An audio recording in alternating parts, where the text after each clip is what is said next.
Pak Reza, dalam tuntutannya jaksa kemarin menyimpulkan PC dengan Yosua berselingkuh.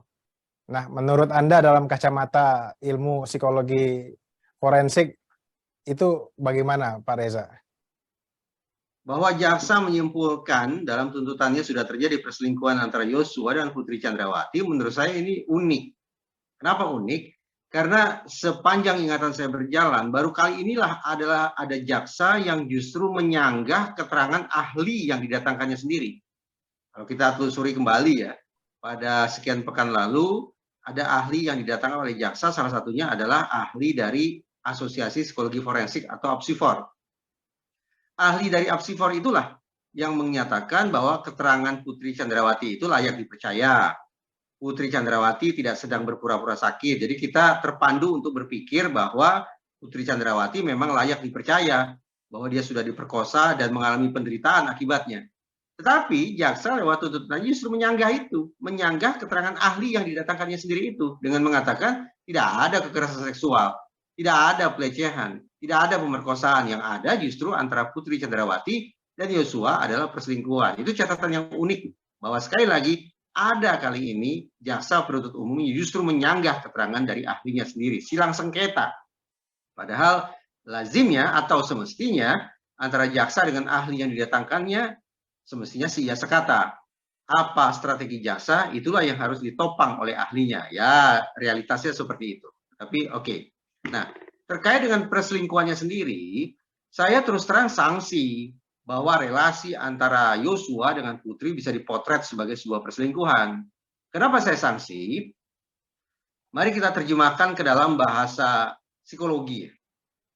Yang namanya perselingkuhan adalah sebuah relasi seksual yang mau sama mau, setuju sama setuju, konsensual seks. Nah, saya tidak bisa membayangkan bahwa antara Yosua dengan Putri memiliki kedudukan yang setara yang memungkinkan bagi adanya relasi seksual setuju sama setuju semacam itu. Relasi antara Yosua dengan Putri Chandrawati sejak awal selalu saya potret sebagai relasi yang timpang. Relasi yang justru lebih memungkinkan bagi terjadinya kekerasan seksual. Dan kalau kita pakai teori relasi kuasa, yang notabene merupakan teori favoritnya Komnas Perempuan, maka kita bisa pahami bahwa kekerasan seksual terjadi dilakukan oleh pihak yang dominan terhadap pihak yang submisif.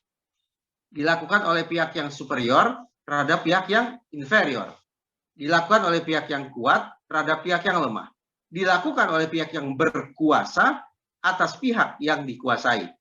Nah, dengan rumus-rumusan macam itu, maka kalau kekerasan seksual kita anggap berlangsung, baik itu di Jakarta maupun di Magelang, maka alih-alih terposisikan sebagai pelaku, mendiang Brigadir Yosua ini justru lebih besar kemungkinannya terposisikan sebagai korban.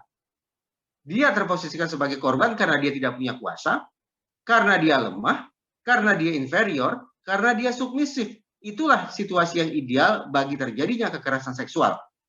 Namun kekerasan seksual yang saya perkirakan berlangsung adalah relasi seksual, kejahatan seksual, di mana Yosua lah adalah korbannya.